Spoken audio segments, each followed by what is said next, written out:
Good evening, all, and welcome to the Tactical Devils. I'm your host, Jarvis, and with me tonight, as always, I have my good friend Stu Woolley. Tonight, we're going to talk about Antoine Semenyo, and there are some updates. Tonight, there were an update coming out from Ben Jacobs, and he says, breaking: Man United are prepared to make January signings.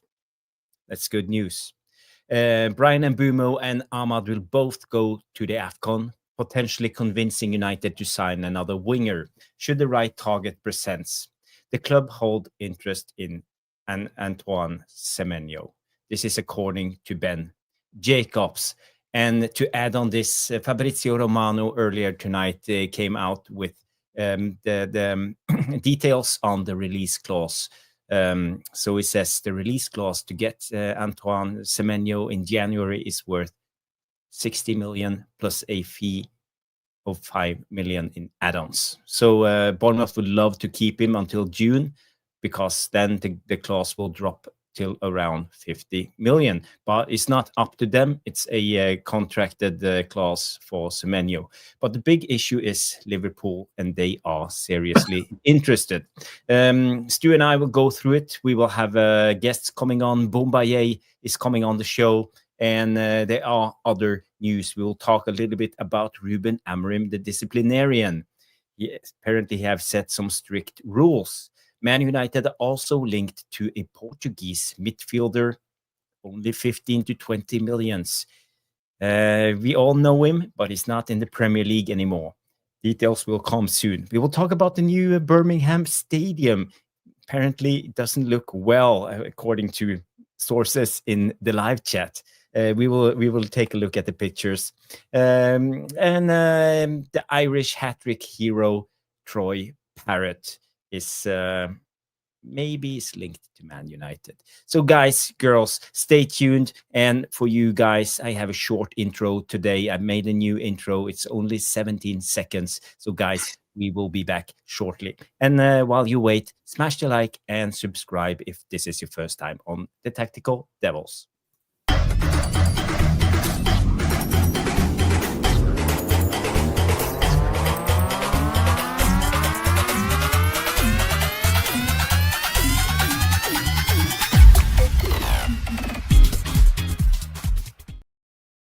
The Jarvis chop.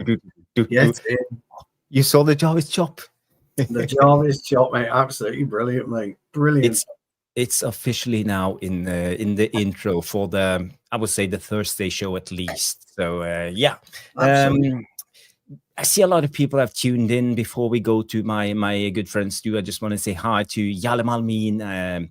I am Titanium. Belal is in the house. Who else is here? We have Gavin Underwood. Big up, Gavin. Good to see you. Who else? Tom Porter is in the building. Big up, Tom. Good to see you. And Red Devil Radar comes in and says hello. Hello. And guys, remember to smash the like early. It always helps out the algorithms. And I also created a poll on the Semenyo thing because I want to know your opinion on it, because I feel 60 million is within reach with 5 add-ons. It depends. I don't know when it comes to a buyout clause. Do we have to pay everything up front, or could we just give them a little bit extra and to get payments? What do you reckon, Stu? Well, first of all, good evening, everybody. Yeah, great to be back. Had a pretty good day. Yeah, I had a pretty good day. It's not freezing cold in the UK, but it's still quite cold. Footy last night was brilliant, except unfortunately I didn't get to do my crossbar challenge because the Wolves under 15s were using our facility, so it's a bit of a pain. So I got there 20 minutes early, ready to go. Got my ball, got my camera, all ready to go, and I walked in and there was Wolves under 15s training, so not happy about that. So I'm going to write to the club and get them kicked out. Next time, speak to me first, otherwise get out. But apart from that, yeah, really good. The usual nonsense floating around, isn't there? International week. We don't play till Monday, so we're all going to be pissed off until Monday night, which means, ladies and gentlemen, it will be Jarvis's corner, but it won't be Jarvis's corner because it'll be a very late start. 10-ish. And it's always the review, isn't it, after a game? So maybe we didn't got one. What we're going to do Monday. But looking forward to the game. Looking forward to getting into it, my old mate. Yeah. Me too. And by the way, when it comes to Monday, we will do the match reaction show, but we might do a longer segment on Tuesday. I don't know how's your schedule, but we'll figure it out. So we'll figure it out. Press that bell notification, and you will know when we are live. And we will probably know more on Monday night, because we will do the Sunday preview show and the Monday reaction. And if we have any juice left, we will try to squeeze out Jarvis's corner on Tuesday. Yeah. So I'm waiting for Boumbaye. I just sent him the link. Hopefully he will join us. It's been a while since we had the legend, the voice, Boumbaye coming in. The voice. Not like Sean Dyche. Late night love. That's how Boumbaye speaks. Absolute smoothest. WNBC. Yeah. He could be a voiceover actor, couldn't he? He could have been, yeah. He could have been a voiceover actor. We do have a super chat already from Bilal. Super chat always deserve the super chat. Yes, he's going to get the original. No, what have I got here? Oh no, I'm going these.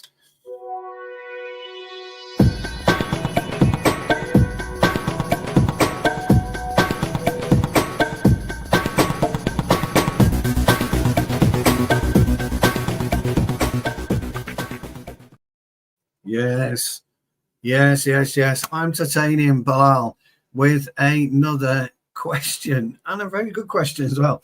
Stu and Jarvis, if you could invent a new formation, what would it look like? Wow. Well. That's a effing brilliant question. And what would you call it? I am Titanium Bilal, my good old friend. Thank you for the super chat, supporting the channel always.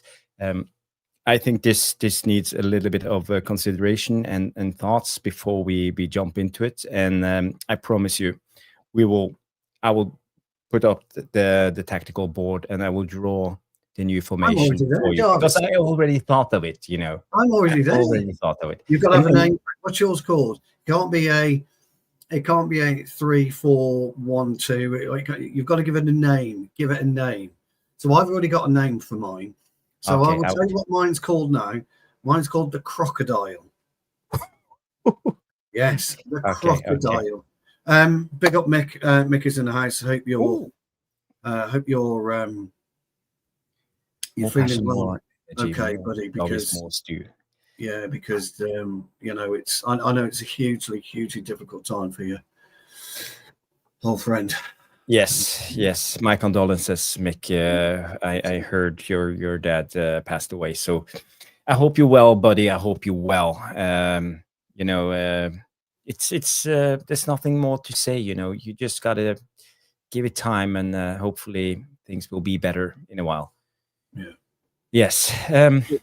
Difficult. But thank you so much for the super chat, Mick. You are a legend. Thank you so much. You are. I don't know if you're up for it, but if you're around, just let me know, and I'll send you the link if you want to come on and talk with us. We are just doing a short Thursday show. Nothing usual on the schedule. We are just going to talk about transfers and formations and all of this. So if you want to jump on, let us know.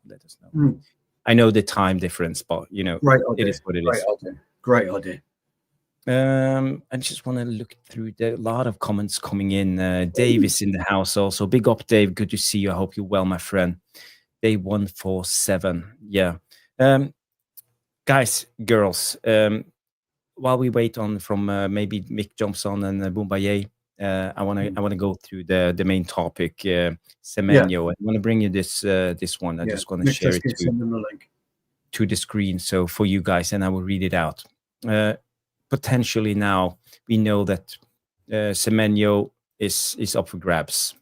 He has a release clause, and according to Fabrizio Romano, now we are talking. We reported the other day a clause of 65 million, but it's actually 60 million plus and 5 million add-ons.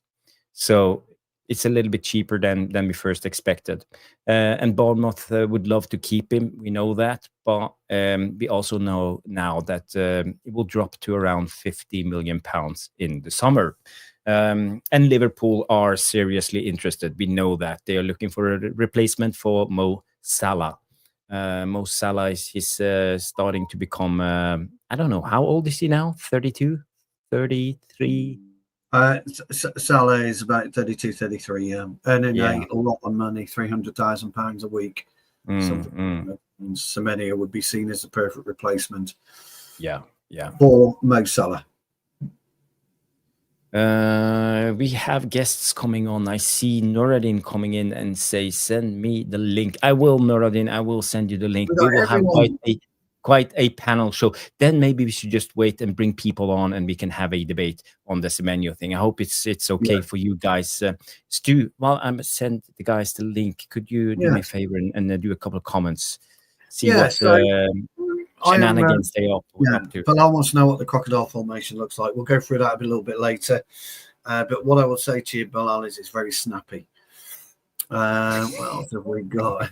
Evening, everyone. From It's Just Me 43. Great to see you. Short show, just like Stu's third leg. Trev, you know that's not to be true. You know that's not to be true. Here we go. Oh, here we go. That's more like it, Trev. You've seen that before. Good old Trev. Love you as always, mate. Love you as always. Yarlam Amin says 3 defenders, 2 DMs, one with a register roll and one with an anchor. The Triquestra.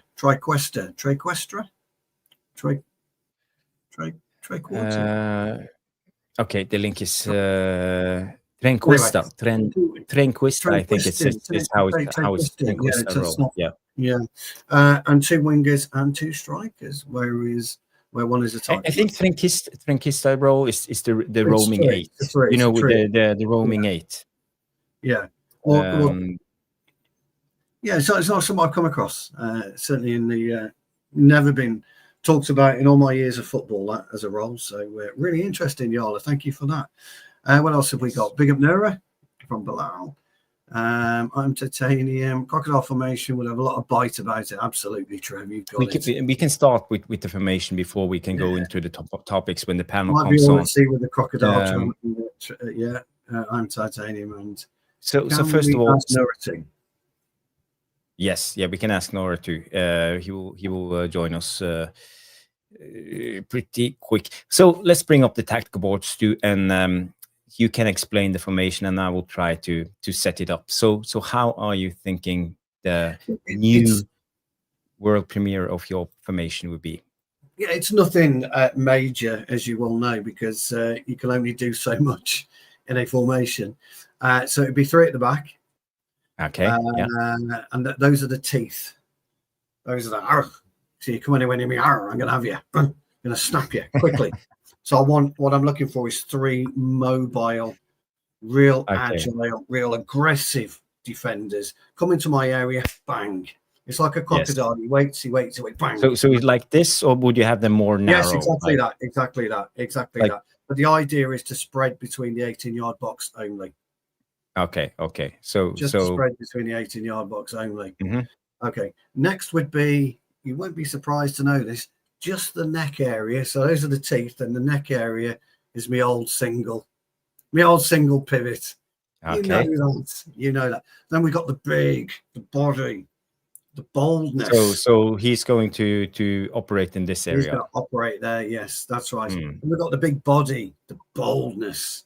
Okay. So my number, he's the neck area. So he's the one that sweeps side to side and just nicely. He's a little bit soft. So if a Jaguar comes to him in, the Jaguar can grab hold of him. But, we want him to be the kind of the director. He's the conductor. You got the teeth, you got the conductor. So he's the neck. Mm-hmm. Then we go 2 up top, Jarvis. Now you're wondering why 2 up top? Because they are the tail sweepers. Okay. So they go like that. So they are the tail, the sweeping tail. Okay. Okay. So they offer the movement, and then we got the 4 body. We got the 4 in the body. I want them. Yes, exactly right. I want a square. Very okay. tight. Oh, you want them like this? One there, and that. Yes, you've got it. I want a nice square there. So you're not playing a 4-treble-2, but you're playing actually a 3-1-treble-2.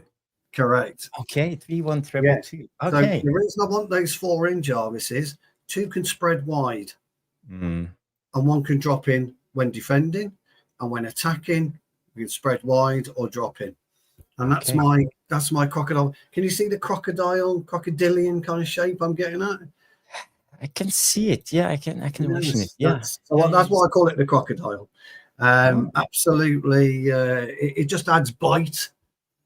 If a crocodile had venom as well, maybe I should call it. It's a little bit narrow, I would say. It's a little bit narrow. You could easily play around. I like narrow. I like narrow. Yeah. Big up, Merlin. Big up, I like narrow. The idea with actually, Jarvis, the idea with the middle 4 is you elasticate them like an elastic band. That's the idea of the middle 4. So when we're attacking through the middle, or they're attacking through the middle, you compress and you decompress when they're attacking on the wings. But that would be my formation. Okay. Jarle comes in and say that's a hand grenade, not a crocodile. No.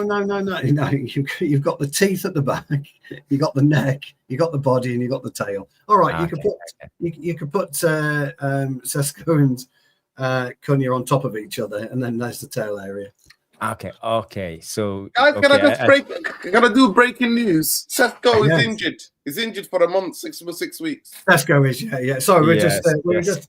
So anyway, we've been tasked to come up with different formations. So that's mine. If you could read the super chat, this is the question. Okay.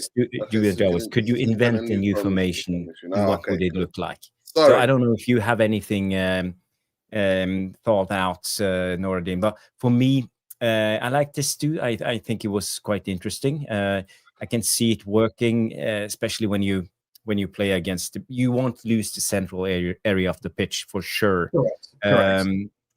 If I was the opposition coach, I would probably double up on the side, try to overload each side and drag it out. So yes, that's right. No, but you would do, and I totally agree. But like my elastic band, like you a just crocodile. expand. Yes, like a crocodile's diaphragm, Jarvis. I really like this. To be fair, I really like this. This is to me sounds like a diamond. Yes, it is. Like kind of, yeah. But I'm just trying to put a play on the diamond. So my diaphragm, Jarvis, It's not a diamond. It's more of a pentagon, I would say, if you look at it maybe, like this. Maybe. That's how you do it, Jarvis. Watch. Ready? You expand. Then you do expand. That's yes. To be fair, if you had really fit players, you could be able to move some side to side. You could get them around the pitch. Yeah, you can get them around. And you definitely block down the middle.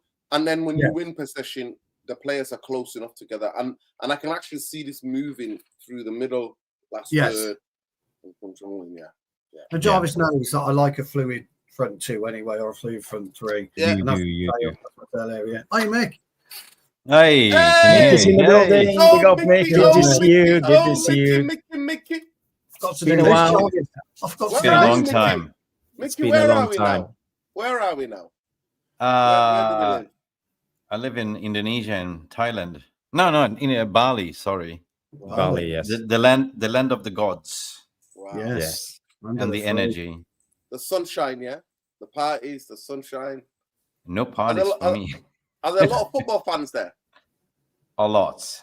I met a lot of Man United fans and Gooners. Yeah, pretty much. Man U and Gooners. Are there a lot of European people there? A lot, actually. You'll be surprised. But it's crazy. It's busy as well. You don't drive a car here. No. Mopeds. In the mopeds, scooters, 150 cc's. And there's this chaotic, it's like ants going to the house. It's like this. There's no logic. There's no rules. You just follow it. It's like but there's no accidents. Pretty cool. Yeah. Beep, beep, beep, beep, beep, beep, beep, beep, beep, Yeah. beep, beep. Bike. And you get this Gojek grab drivers, like, you can't even walk on the street and go, bike. No, I'm just walking, bike. And same when you come to Thailand, like, you walk on the street and go, massage. No, I'm just walking. Yeah. I need some of that. I need to go to Thailand. I need to come and see you, Mick. I need to come out there. Come to Bali. Yes. I need to get a massage, man. I need to be in the sunshine. That's why you look so healthy, Mick. Look at you. You got colour. Yes, you look healthy, cheeks, man. You look healthy. Well, yeah, I'm living a healthy lifestyle. I lift weights every day. I lost 5 kgs, and unfortunately, I haven't been live for a long time. Been having a little bit of issues with the family. Thank you all for the condolences. My father passed away on Friday, and it's all the bureaucracy that goes on right now behind the scenes, and you can't believe it. How you guys live in Sweden, in Europe. I could not believe my eyes when I was seeing the Swedish system, the banking system. You can't even send international transfers for mom to pay the hospital bill in Serbia. You can't even do a transfer.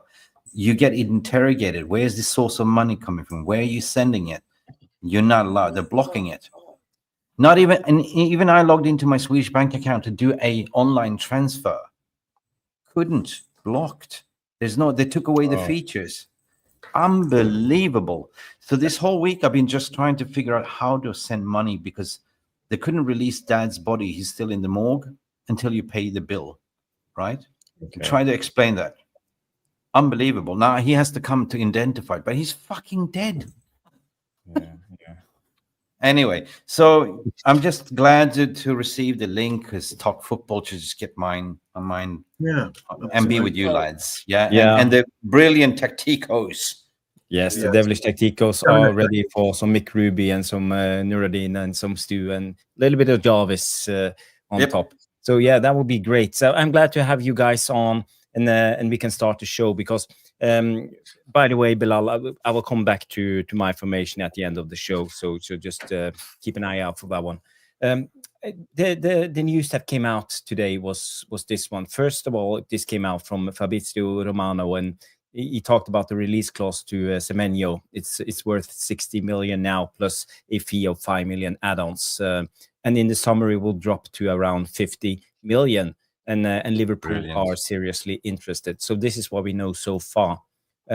Also, this came out from Ben Jacobs around an hour ago, that the Man United are prepared to make January signings.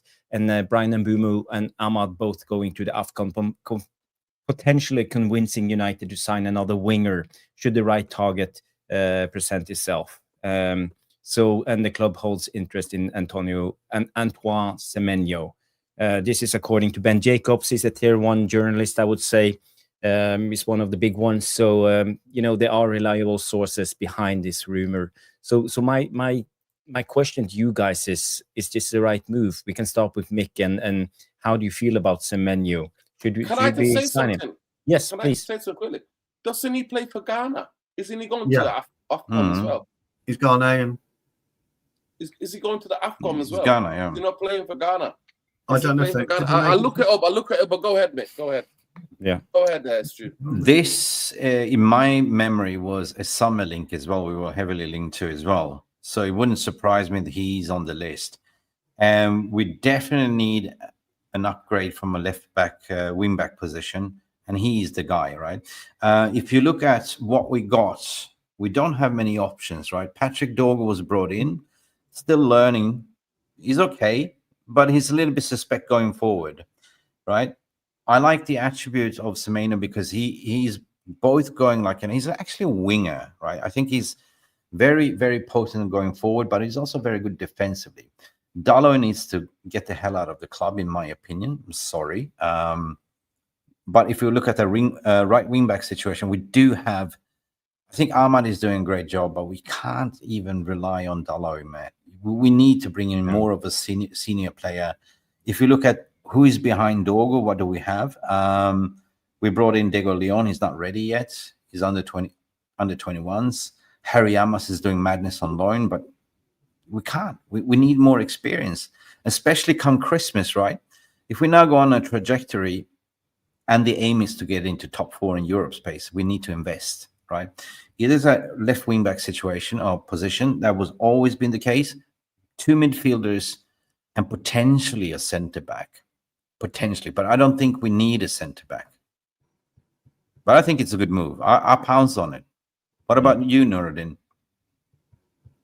The only thing is that in that tweet he said about Mbeumo and Ahmad going, but he plays for Ghana, so we're replacing another guy who's also could be going to the AFCON. Like, no, he's not going to the AFCON. They failed to qualify according to. I just googled it. So they failed to qualify after finishing bottom of Group F and missing out on the AFCON for the first time since 2004. So actually, he's not. Yeah. Well, that's the maddest thing because I didn't know that Ghana failed to qualify. They qualified for the World Cup, Ghana, if I'm not mistaken.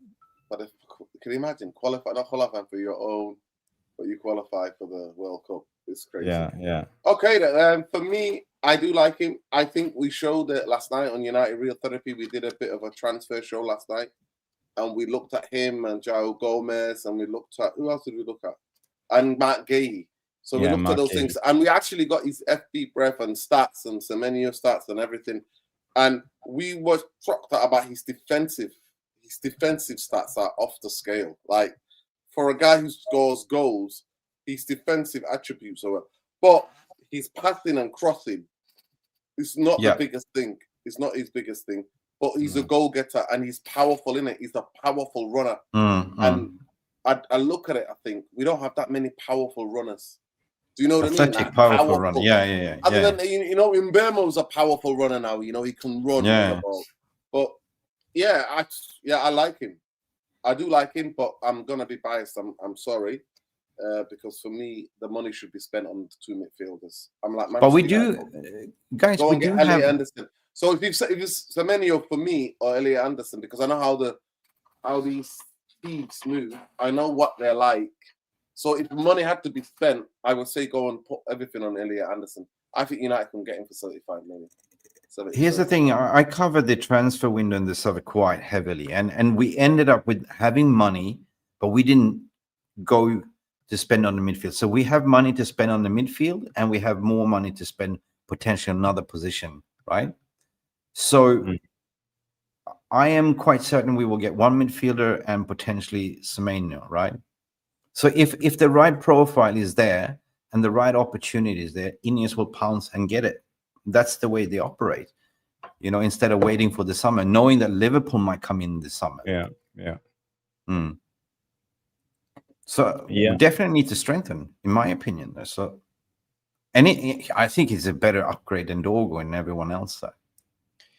I tend to agree with you, Mick, when it comes to Semenyo. I think he's a brilliant player, and I think for the club we will have a real competition now for the 10s.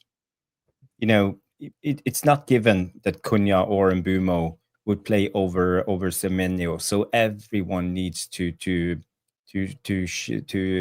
sharpen up their game and be ready for every game. If you don't perform, if you're out of form, if you're a little bit injured, you don't have to play. We always have lot of good players coming on from the bench and who is ready to go. And I really rate Semenyo, but mostly because of his goals and assists, but also his defensive work. As we went through it yesterday, Nuruddin and I, and his defensive stats, he's in the 95 percentile when it comes to blocks and defensive actions and headers and tackles and all of this. So he's a hard worker, and we know from Bournemouth, he's one of the best players. And in an Iraola system, he's perfect. And I think this is something that Amorim would love to have in his team, because he wants us to be the team that's hard to break down, hard to play against.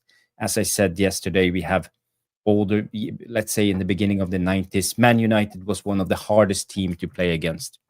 I don't know if you remember Stu, the old Man United teams with Mark Hughes, Brian McClare, Bruce Pallister, Ince, Keane, Dennis Irvin, Paul Parker.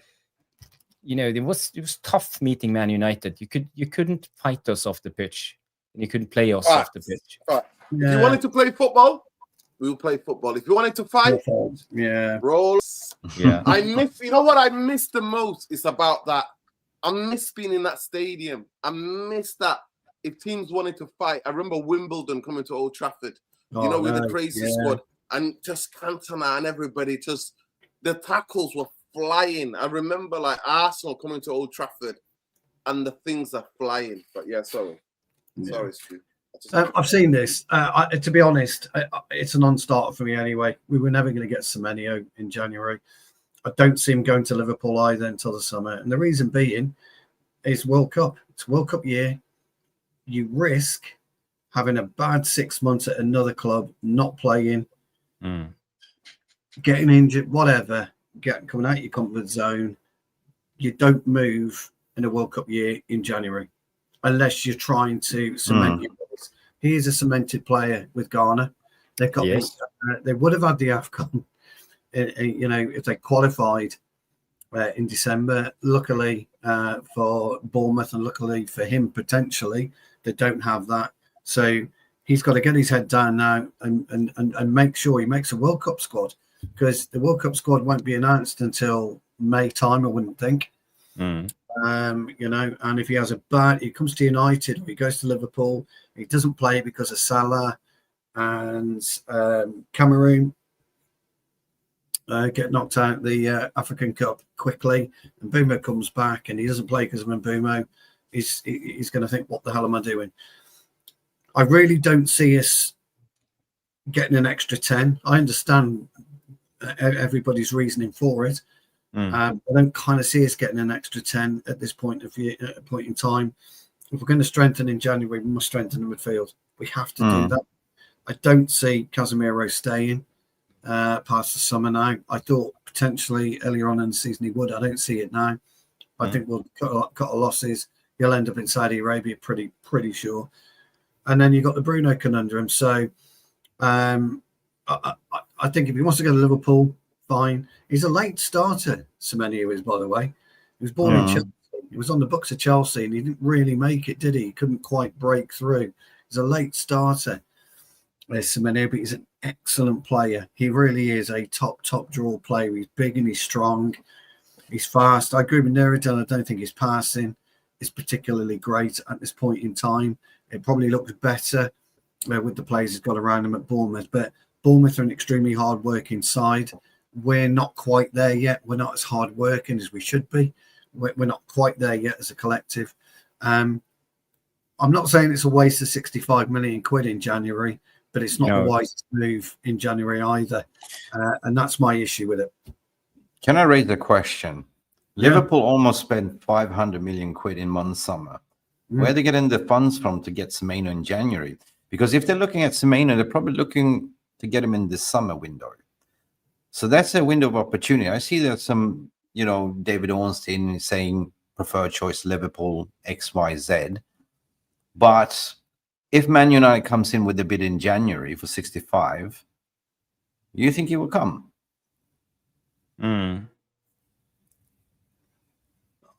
Semenyo. Yeah, I mean, I don't think the Liverpool has the money right now, like in January, to spend. I don't see Semenyo moving. No, I don't. Not in January, no. Not in January. According to Jala Malmin. Yeah, it says here breaking. Semenyo prefer to next week is Liverpool. Jala, I just checked my X. I couldn't find anything, so I don't know. I can't confirm anything, but I trust your. But there were an Ornstein report coming out a couple of days ago on this Semenyo thing. This Ben Jacobs report came out an hour ago. So so there was some reports that he's already met with Amorim and spoken to Amorim. Some reports are saying as well behind the scenes. See, the problem is, I mean, Ornstein's. It's Ornstein, isn't he? And I just think it's dead easy, Ornstein. His preferred choice is Liverpool. Let me check. Whatever. I think for me, the midfield is the most priority. Why are we neglecting the midfield? Yeah, midfield. Yeah. Why are we neglecting that? And Elliot Anderson is the guy to go and get. Yeah, I agree. And we're not going to get Anderson in the summer for the same reason. It's not going to come to United and have a really poor 6 months and risk. And I don't think he would have a poor 6 months. I think he would fix us. Honestly, I think he's assuming. I think he's assuming for the World Cup. He would shift us. I think he would shift us. But I don't think if I was a player, I would risk knowing I'm pretty much guaranteed to go and start. I think Anderson and Rice are pretty much in tandem to start. I would stay put to the summer. These are guys. I haven't been on X for 1 week, but I'm going on David Ornstein. 3 days ago, he said Bournemouth may be powerless to prevent Antoine Semenyo's sale in January. Contract includes a 65-minute release clause available to all clubs, but must be triggered by set date. Yeah. That's crazy. It came out 3 days ago, so that's the latest Ornstein on Semenyo. So that's the only thing I can see directly from Ornstein here. I mean, I can't imagine. Look, if you are the Bournemouth hierarchy and you have allowed that to happen in January, you need fucking shooting. But these are clauses that are written into contracts, though. These are clauses that are written into contracts, and that's why it drops down to 50. That's why you wouldn't allow that, would you? You wouldn't allow, as a chairman or a sporting director. There's no way you'd say, "I'll have a release clause in January." You go off your fucking head. But they also try to maximize the money they can get from. No, I know, and I get that. I understand in January it's a lot cheaper, but I'd take the deal and go cheaper because, if you are moving top four, Bournemouth, where are Bournemouth at the minute? Around the fourth or fifth. So you're ahead of Manchester United at this point. You're ahead of Liverpool at this point. Okay. Yeah. You've got a real chance. Liverpool are going to be way too far behind to potentially go Champions League. We've got a chance, but you're in a position. They are ninth. They've dropped. They lost a couple of games. Yeah. But you're in a team that's finished ahead of Manchester United for the past couple of seasons. It's. I don't get it. It's a strange one for me. It really is a strange one. But Stu, I just want to add something. You said, and Nordin and everybody is thinking the same. We need midfielders. Let's say we already have a deal with the player like Baleba, for example, because I feel we have a deal with Baleba. I felt it. But we need more than Baleba. We need more than Baleba drivers. Yeah. And maybe because there were some reports coming out right now, new reports on Elliot Anderson also, and the 100 million still counts. So maybe we can get him for 80. So my thoughts is, wouldn't we rather wait for the right players until the summer? Because I think the summer it's going to be really difficult, Jarvis, because the summer, I think you need to get your things done right now. I think the players that you want for the summer needs to be important, especially if they're internationals and they're playing for big European teams. You need to get this sorted because this is the most World Cup with the most games. Norway have qualified. I was talking to you the other day, Jarvis. You said to me, you are guaranteed at least 5 games. When have you ever been guaranteed 5 games? Because now you're playing against all the teams now in the groups. So the groups are bigger and then there's more games. And then I know for a certain how we move like slugs. It took us 8 weeks, nearly 8 weeks to sign Mbeumo. 8 weeks nearly it took us from when we were negotiating. We move like slugs. So next season again, Jarvis, players who are just, that if some of the big teams, especially England and stuff like that, and especially when it comes to Elliot Anderson, if England were to try to get to the quarters or semis or even might go and ahead and be in the final and win it, he's going to be giving time off. Season's already started. By the time the players giving time off, if you look at the schedule, and that agents and medical staff are not going to go and do medicals in World Cup camps. You know what I mean? Like nobody's allowing that. Not and this agents one. can't get hold of their players. And agents might not be able to get hold of their players. So it's going to be really messy this summer, and that's why I'm saying to you, moving January might be the best thing. Or I agree. Or have the agreements done. everything to be pre-agreements. Yeah, pre-agreements. So the player that nobody else can come onto. And I think, especially Eddie Anderson, City or Liverpool are gonna come and get him. And Chelsea. I'm telling you now, Chelsea will have him next. Chelsea will try. They'll try. Bayern Munich will try. I'm hearing things about Bayern Munich, and I'm hearing things about even Spanish teams, Barca, because they like what he's doing, who he is, what type of player he is, because they need that bit of steel with a high line they push. So that's the opportunity, what I was talking about. Like, and if they've identified the right player for the midfield, knowing that the summer is going to be difficult, there's going to be World Cup and everything, I wouldn't mind if they just go and splash the cash in January, like City did last year. You know what I mean? They bought shitloads of play in January, didn't they? Spent 150 million, if I'm not mistaken, in January. Yeah, they bought 4 players. Bought in my So I'd rather go in, like, identify the targets, go in January, get your midfielder, get Elliot Anderson. If they say it's Belieber, I think the price has dropped down. Potentially get a Semenyo, I don't know, right? But we need at least one midfielder, and you can get a loan like a Conor Gallagher, like, a loan stopgap. 2 midfielders in. Be smart, right? And then come summer, then you go like, okay, maybe we go for a centre back or whatever. I don't know. But I think, Nuruddin, you're touching on something that this might be the most unprecedented January window, barring that the World Cup is coming in the summer. But it's also about who has the funding, who has the cash. And I know, like, if you go back at the end of the window, we were seriously going to offer over 100 million for Belieber. So we had the money to spend. And I still believe that we have the money to spend. I also think we have the money to spend, and we also know we have the credit card, we have the bank, we paid down, so we have at least, was it 160 we had in August available on the credit card. So if you want to do this, we can do it. It's all about the willingness from the club to spend money, but the money is there.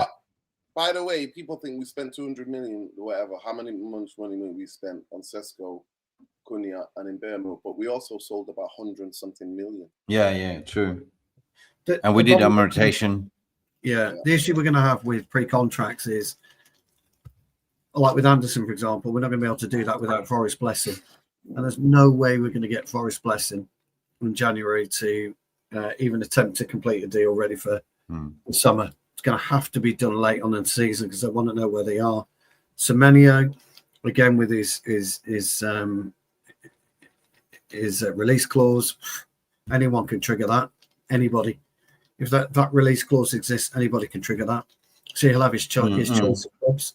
So that's not a given. Belieber, he could chuck his toys out the pram, I suppose, and say, "Look, I want to go to United in January." I don't see that happening. The best we can do in January is loan deals. That's the best we can do. And I think we're going to be scratching around like every other club come May and June to get everything over the line before the World Cup starts. That's going to be our biggest problem. Yeah. But there are limited options for the midfield. We know we have to strengthen midfield, but for me, always is Conor Gallagher good enough? Is João Gomes good enough? Because for me, they are the only viable options in midfield coming in now in January. I think we can't strike a deal with Elliot Anderson, Baleba, or Wharton. I think that will be almost impossible to do right now. So should we wait? Should we just trust Casemiro, Bruno, Menu, Ugarte to carry us over the line, or should we just risk it? First of all, we only see Bruno and Casemiro by injuries. Yeah. We're not seeing Kobe. We're not seeing any of these players. And for me, my eyes do not lie to me. And I'm not having been gaslighted. Off the ball, Bruno Fernandes and Casemiro offer fucking nothing. They get brushed aside. They get bypassed. They get physically moved because they don't make tackles. And they both of them struggle after 50 to 60 minutes in the game. You keep an eye. I beg you just to keep an eye on what happens to them after 50, 60 minutes. 55 to 60 minutes, they're both gassed out. Yeah. Because the legs that you have to move when you play in this system, I'm looking at somebody like Jason fucking Wilcox. I'm like, what are you doing? You agreed to this guy's system. And then you put in Bruno and Casemiro there. What are we doing here? Yeah. That's a stopgap, pretty much. That is a stopgap. Yeah. I also see Dave comes in and say Ederson is still available. I know, but we also have Kobe Mena situation, and there was some whispers to say that we might do like Kobe to Brighton and Baliba to United. So that's common sense. That would make common sense. I think Kobe would thrive in Brighton. Again, then we have Xerxes that's not even getting game time either. So I see departures coming in January as well. Like, maybe that is on the cards. Monday's going to be interesting, Mick. What he does Monday, who he picks, who he plays. Does he bring Mount in to play alongside Kuno and Mbeumo? It'll be really interesting to see what he does Monday, because that'll tell us whether Xerxes got a longevity at the club. Yeah. Xerxes in particular, this will tell us. Yeah, Xerxes is number 9. Yeah. Jarvis, it's a shame you got rid of the thing, because I put in Mbeumo and Semenyo. Looking at the heat map and the stats. Oh, I didn't get rid of it. I don't know. Something happened, but it just went away. But you opened up the sofa score heat map thing. It's actually it's back now. It's back now. But it's really interesting what the stats say as well. Let me share it again just to show you a little. Share it. We can have a look. Because it's really interesting. Because I was looking at this earlier on this morning. I've been like comparing things and looking at heat maps this morning. A couple of hours, and you can see like it's interesting, really interesting. Okay, so Semenyo is on the left, and on the left, and Mbeumo on the right. Yeah, okay. Yeah, look at it. So he doesn't just in this system on the Iraola, he's moving. But he plays predominantly on the left. On the left. Oh, he's right-footed. Yeah, okay. Yeah, he's right-footed, yeah. And then the stats are really fascinating in terms of like what is going on. Expected goals. So he's having more shots. Obviously, you could say it's the system. And that's the thing to be open about. When you have specific players who play in specific systems and a specific way, the demands that a coach like Areola makes, if they're out of that system into a different system, they might not look the same. The output might not be the same. So, but look at the tackles. Look here. And we think that Mbeumo is quite hard-working player. But look at here. 1.6. It's a different level defensively. Different level. So are you thinking left wing back? Yes.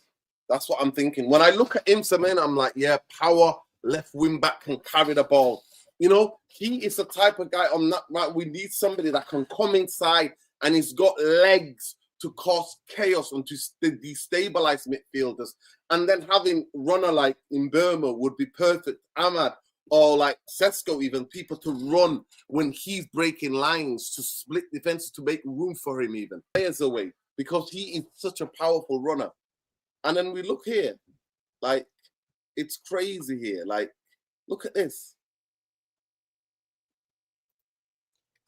You got to tell me what's. I can't see it. So he's saying here successful dribbles. Look, 1.9, 45%. We're 42% in Mbeumo, and Mbeumo's done good this season. Yeah. Ground duels 38 to 47. So Mbeumo's come a bit better on them. Aerial. So he's good on take-ons. He's good on take-ons. Yeah.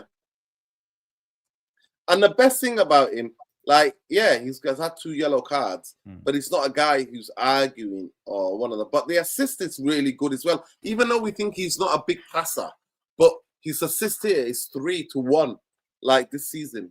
Big chances 5-4. Shots on target 1.3, both of them, to be fair. 0.6 shots off target, 0.7 for Mbeumo. Like expected, I mean, I hate that stat anyway. I don't like that stat. I don't like using that. But assist 3. Mbeumo only assisted 1. Assist per game 0.3. Mbeumo 0.1. Long balls 1.4. Okay. Yeah, 9. So like 60%.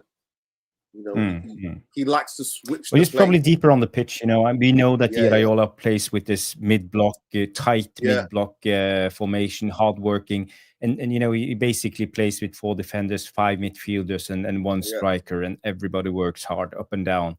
And even the striker works drops down. You see the Brazilian guy, I can't remember his name right now, but everybody's hard working. Evan or whatever his name, the striker, This is the most interesting things. Crosses. They don't cross the ball that often, to be fair. Maybe Cavanier does, but they don't really cross. They like to play intricate football around the area. But 0.1 and Mbeumo's 1.7. So it's like 1% big option in terms of what crosses are.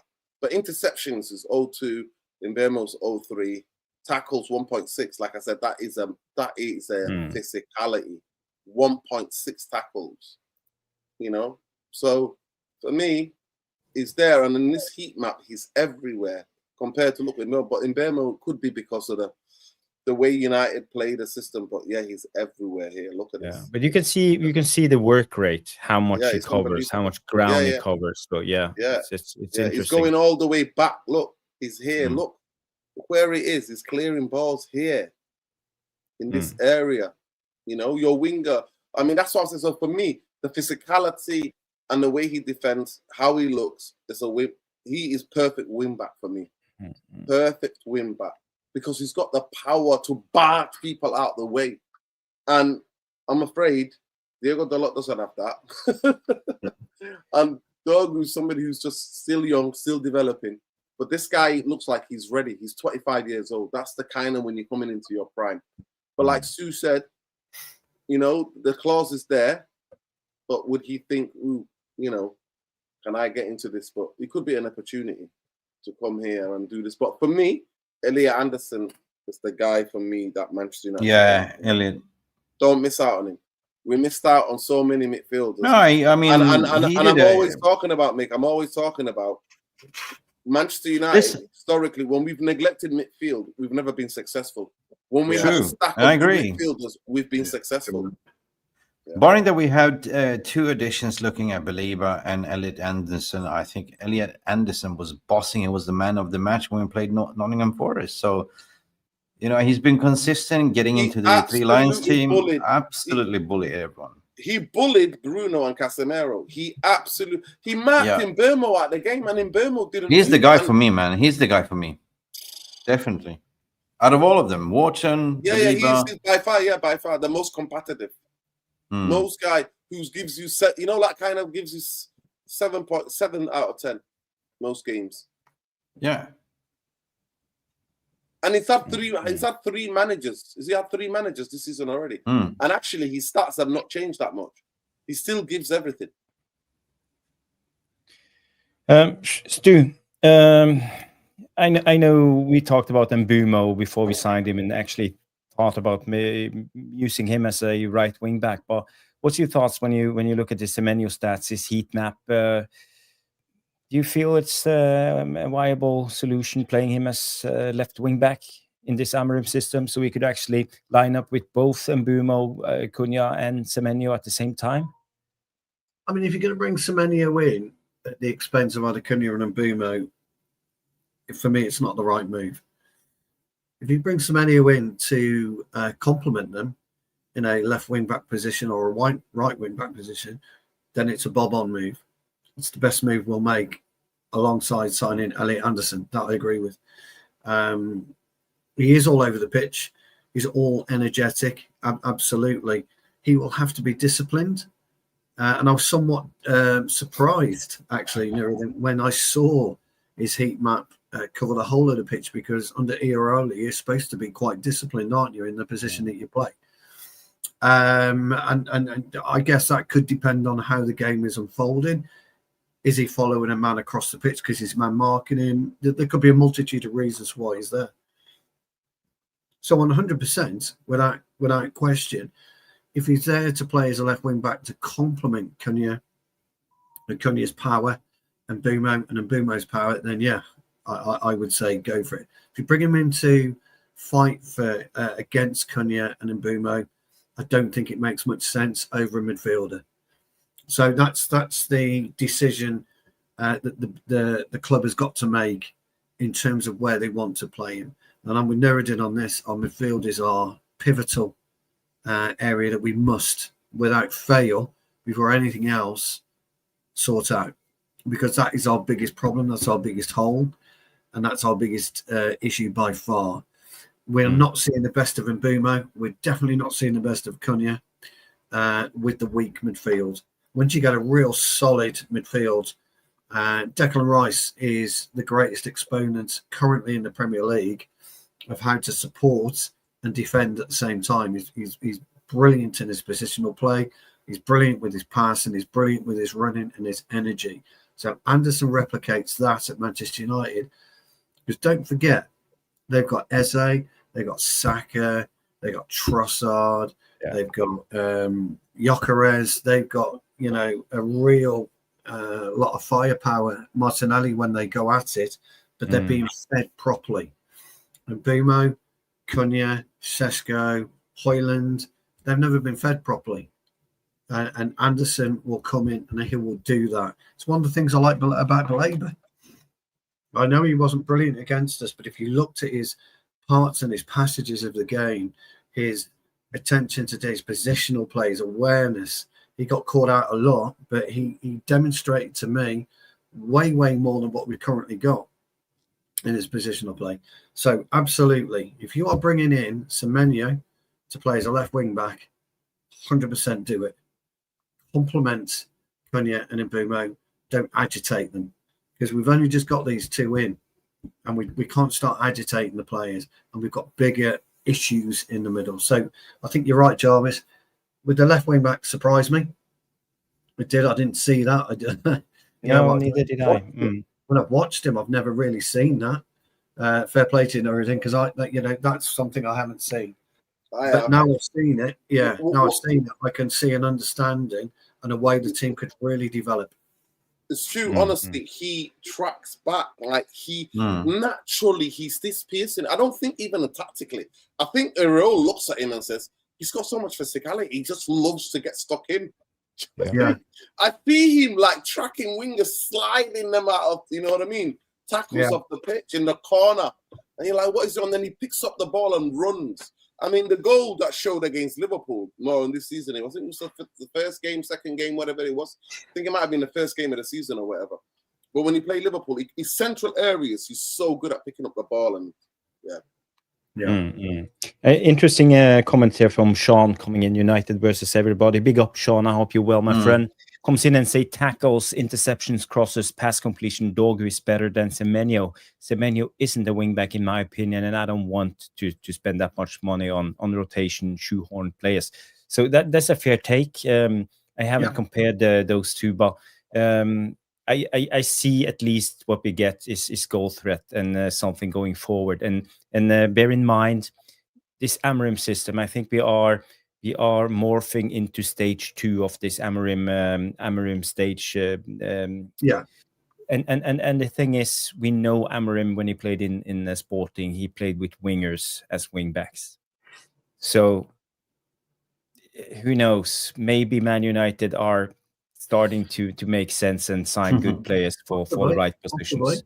It's very interesting. So, and a lot of good people have tuned in. Helge, big up Helge. I hope you're good. Grace, big up Grace. Good to see you. Good to see you. And people, do us all a favor and smash the like. Every like counts. There's 173 people watching on X and YouTube right now, but on YouTube there's only 37 people. So every like counts for about 10 more views. So do us all the guys and the channel a favor and smash the like. I will be forever grateful. So thank you, everybody. I want to move on from this Semenyo segment because I think it's interesting, but something tells me it isn't over. There's a long way until January, so we will talk endlessly. So let's save a little bit. I just want to run this through you guys and hear your thoughts on it, because there were a report coming out today on Rúben Amorim, and it's about not this one. Let me Give me 2 seconds. Where did it go? No, I don't have it anymore. Let's have a look. I have so many links and pictures. We already have the world's best right-footed left wing back. We do indeed. Of course, Grace is talking about. Yes, yeah, absolutely brilliant. We know it's the Diallo-ness. We do. Okay. No, not Grace. Grace, she's a big fan of Diallo. So big fan of Diallo. Yeah, everybody has different opinions, and we respect that. This one came out. Rúben Amorim's strict rules affecting Manchester United players during the international break. So, according to sources now, Rúben Amorim has set down the foot because he's not having it anymore, because we have had so many problems during these international breaks with players who's not on international duty. So he set down the rule now, so none of them can leave Man United, Manchester. They have to report on the training facilities every day and do their training as usual. They're not allowed to travel and strictly not allowed to travel abroad. We all remember, for example, Rashford going to Dublin. There were pictures about Casemiro being in Disney World or whatever, and a lot of fans reacts on this, especially when we are not doing well. So what's your thoughts on this new Amorim being the disciplinarian, as the report says? You want to go first? Yes. Jarvis, I think this came because both Casemiro and Marcus Rashford were both in New York during the international break. So they didn't get called up for England or Brazil, and both of them were. And I think Rashford attended a basketball game. He did, yeah, he did. And Casemiro was also somewhere in New York, and then he went to, I think, Florida or something, Disney World or whatever he was. So they got photographed, and he's basically, after that, journalist asked him, and when he came in, he was like, well, I didn't know this what is, but it's going to change. We're going to change that. But they are giving, just know that, just in the bit being around Manchester and United, some of the players are getting some days off. But yes, they are expected to report back to some of the players. And some players are spending a lot of time. Where apparently one player was like, well, if they actually made, like, at Spurs training ground, they've got, I think it might be the Real Madrid as well. They've got sleeping beds. They can sleep there. They've got things. We have them now. Carrington, yeah. So where they can sleep. And apparently one player was like, you know what? Getting a massage, just getting all the things that I need. Sometimes.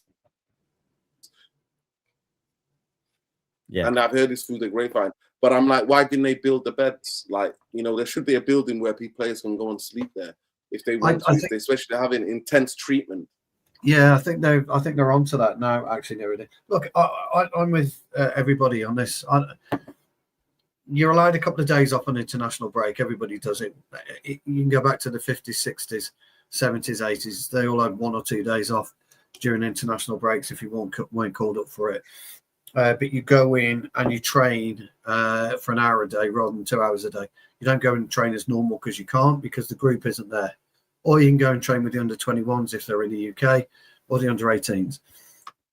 Under Warren Joyce, and Nuruddin will tell you this, first-team players would go in and train under Joyce anyway, because he was harder on them than the first-team coaches at that particular time. Paul Scholes is famous for talking about it. One of the reasons he came back is because Joyce got him super, super fit. So these players now, the Carrington revamp, it's a home from home for them. When you go through and you look at it, it really is a home from home. And so these players should be coming in, reporting, doing 10 till 12, no problem, or 2 till 4. It's no big deal. Come in, get your fitness up, get your body weight, your body mass, get all your tests done that you would normally do every day you do training. Eat with the same chef and sleep at the same times. So I haven't got an issue with it, really. They shouldn't be going away to Dubai. Or wherever they were flying 2 or 3 years ago under Ten Hag and Mourinho and Van Gaal, that you've got to be more regimented. So it's no big problem for me. To me, it's a bit of a non-story, to be honest. Yeah, it doesn't. I don't know why it was reported, really. Well, but the international thing is, breaks. it's but it also, I think it's a positive. I think it sends out a signal that the club actually means business, that we are changing things, and the player power that we've seen before, the jet set life, traveling around, going to casinos and basketball games and flying to Belfast. Yes, Stephanie, I remember it was Belfast. Gone. Sorry for saying Dublin, but and Disney World and all of this, because when it's international break, and if we lose the last game before international break, we as fans, we suffer. And I think it's divisive for the club. I think we as fans find it untasteful to see our players on the pitch going around and enjoying themselves, where we in our everyday life go to work, struggles, and I think it's a wise move from the club, and to keep a lower profile. And this is why I wanted to bring this up. I know it's a non-issue, it's a non-news case, but that's just my thoughts on it. Mick, do you have anything to add? What Stu was saying?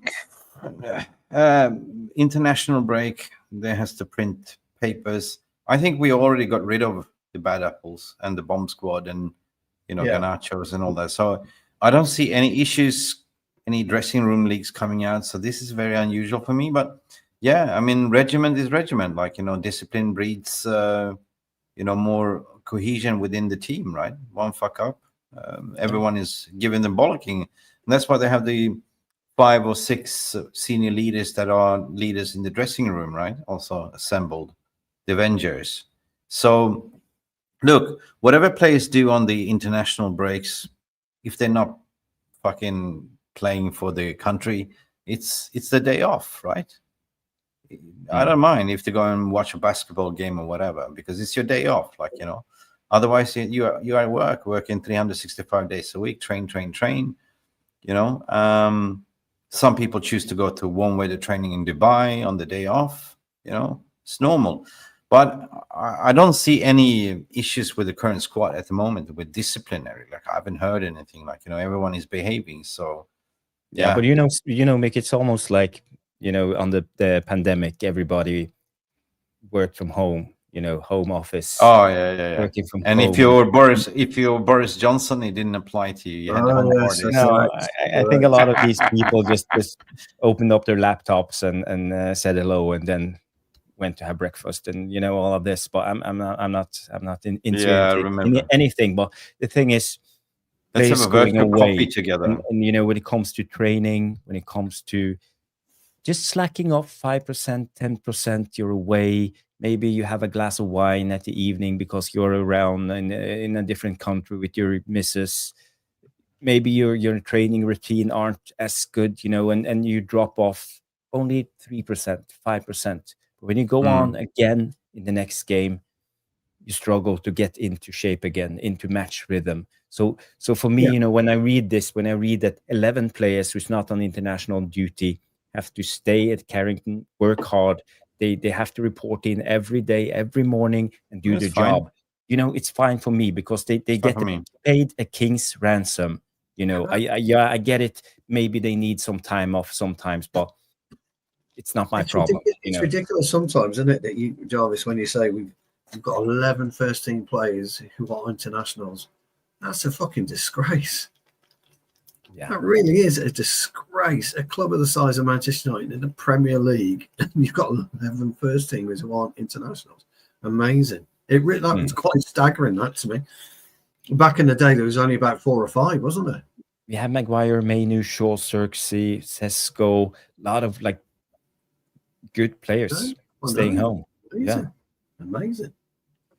But that's just my thoughts on it. I just wanted to mention it for you guys, have your opinion, because I think it's worth mentioning. I sometimes get sick just talking about transfers also. But going back to transfers, there are some other links and that came out today. I think it's worth talking about. This is the news. It came out. 17 million former Wolves midfielder of interest to Manchester United. Do you care to guess? Yes, it's Never 17 million. Can only be Neves. Get him. Well, Never. I'll give you the 17 million for that. Is it seriously 17 million quid? 17 million, yes, because I think it's on his last year of his contract. He plays in Saudi. To be fair, but I have to be to be fair. He's on 400k a week.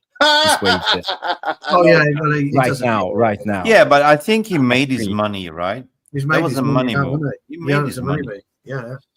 Can I just say that I watched him during the Club World Cup? He actually looked really good. They played, I forgot which his teams, Al-Talia or Al-Aliyah. Al-Hilal, isn't he? Yeah. No. He actually played well in He's the game that I watched. Good player. I don't know who they beat. Did they beat Man City? Did they come back and beat Man City? They did very well, both Saudi Arabian teams. Al-Ittihad, wasn't it? Ittihad and Al-Hilal or whatever the two teams were. Whatever, they were both very good. But Neves, 17 million. Fucking hell, steal. It could have been Al-Bilal. Does he play for Al-Bilal? Bilal. Absolute steal. That is steal. Not for 400k though. And also, he's still only 28. He's in his prime for a midfield player, football player. He's in his prime. Yeah, you get him for 200 grand a week, wouldn't you? He doesn't need 400 grand. I mean, he's been there for 3 years now, hasn't he? On 400 grand a week. Same as Ivan Toney. He wants to come back now, doesn't he? He's gone there, made his money. He wants to come back. 17 mil. Wow. Yeah, you got to take it. I mean, surely. What's the debate on that one? I can't see a debate at all. No, I think it was worth mentioning when it comes to the midfield signings. I would take him in a heartbeat. I think he was brilliant when he played at Wolves. I like him. He's composed. He's strong. He has work rate. I'd rather have him than Bruno. Yeah, in that position, 100%. He's a tackler as well. Neves. But he's passing. And he can shoot. He can shoot. Passing. So but and also today came out a report about Troy Parrott being linked to Man United, or that Man United are watching him closely. He plays for AC Alkmaar in the Eredivisie right now. He came from Spurs. I think he was an academy player at Spurs, and also Spurs have a sell-on clause of 20% if he gets sold from the Eredivisie. He scored a hat-trick for Ireland against Portugal. They won the game 3-2, and did they qualify or did they qualify to the playoffs? He scored 2 goals. Jarvis scored 2 goals against Portugal. They won 2-0. Then in a big game away to winner, didn't they? Hungary. And Hungary. He got the winning. Against Hungary, he scored a hat trick and he scored a last minute goal. 10 seconds goal. Yeah. The last seconds, So, could he be a guy coming in on cheap, let's say 20 million in January, being the backup striker? Do we know how old he is? Let me have a look at him 1 second. Can't be that old. Yeah, must be I think he's finally reaching his potential. Was it Danny B who mentioned him yesterday? He's Irish. Look, he's a really good player, Troy Parrott, but we don't need him. No, so you wouldn't take him as a backup striker? No, not so. No. He was born in 2002. Bless him. Oh, yeah, so he's 23. He's a tiddler, and he. You don't go from like girls, mate. You score a few goals for Ireland, you come to Manchester United. Go to Brighton, go to Palace, go to Bournemouth, go to Wolves, go somewhere else, learn your trade again in the Premier League, then come knocking on our door in a couple of years' time. Troy Parrott, he can talk. Hey, Jarvis, want a cracker? I know. Well, let me just say, in Eredivisie this season, he's played 7 matches, 6 goals, 1 assist. Yeah, I mean, he's there's no denying the guy's got a bit of talent there, but we can't use. Can't just use. The latest player that's on form, he has to do it over a couple of years. He's got to do it over 2 years, especially in a bigger league. In a more intense league, definitely. Yeah, but people have talked about him like he's a new Harry Kane, coming from the Spurs academy. On his, but I have to be honest, I've never seen him play. I saw the goals he scored against Hungary, and that's it. I don't follow AC. And did he basically come on? I think in some of the games, I don't think he started. I think he came on in some of the games.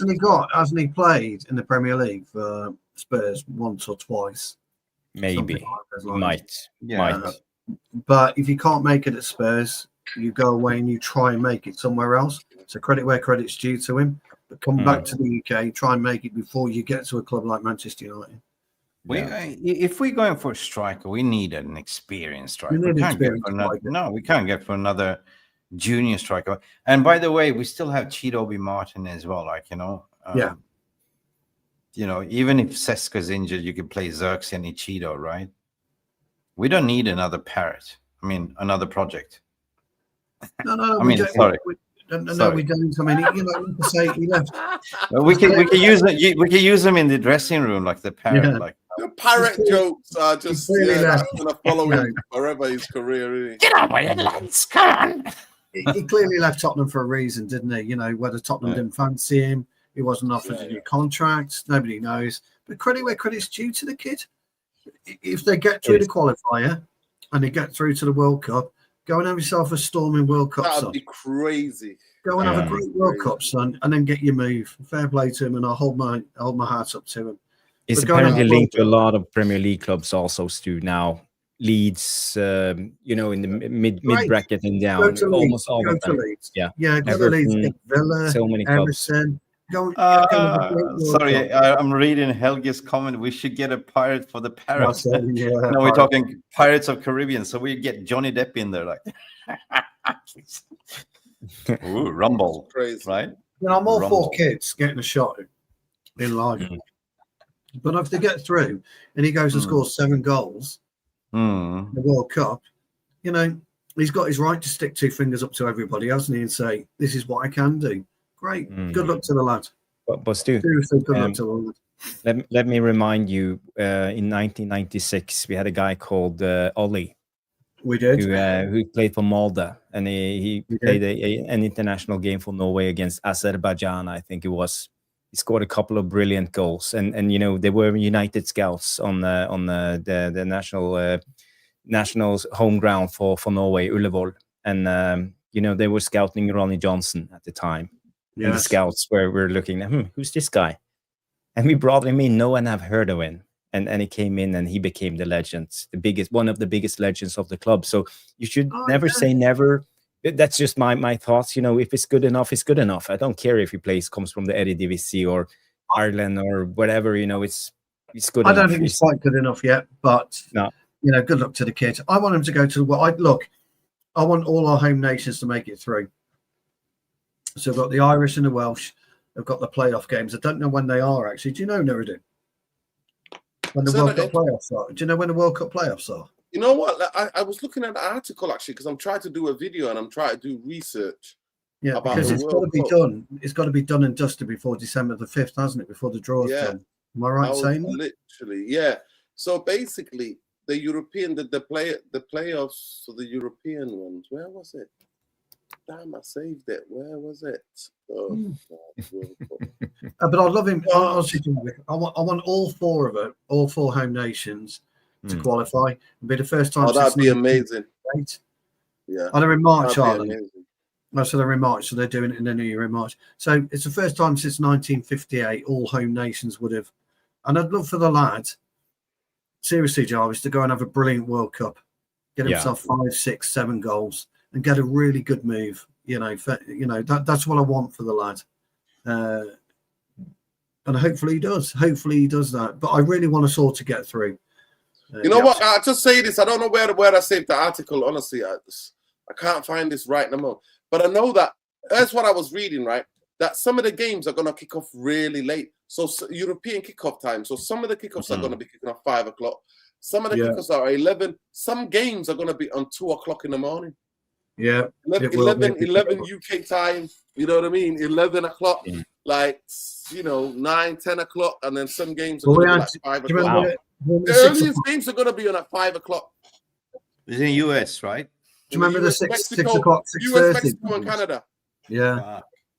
We had, what was it, 6:30? We were up in the pubs, weren't we, during the Seoul and Korea World Cup. 6:30 in the morning, we were watching games. Wow. Absolutely brilliant. Yeah, so it's going to be really, really interesting. But credit where credit's due to Parrott. You know, fair play to him. Fair play to Parrott. Wow. On other news, you know, it's a slow news day, so I will bring up everything today to have some topics. This came out. I think this is quite interesting. Breaking: Man United have agreed to form a basketball team, according to the Italian Basketball Federation president Gianni Petrucci. The club has approved joining NBA Europe, a new league with the 10 to 12 founding clubs in major cities, including Manchester. So we are finally joining the NBA. I don't know if you were aware of this, Noradin, but you know, I find it interesting. Is there any basketball traditions in Manchester? After football in England, I know this from in England. After football is the most played sport. After football, we can't. And that's surprising. And that is surprising.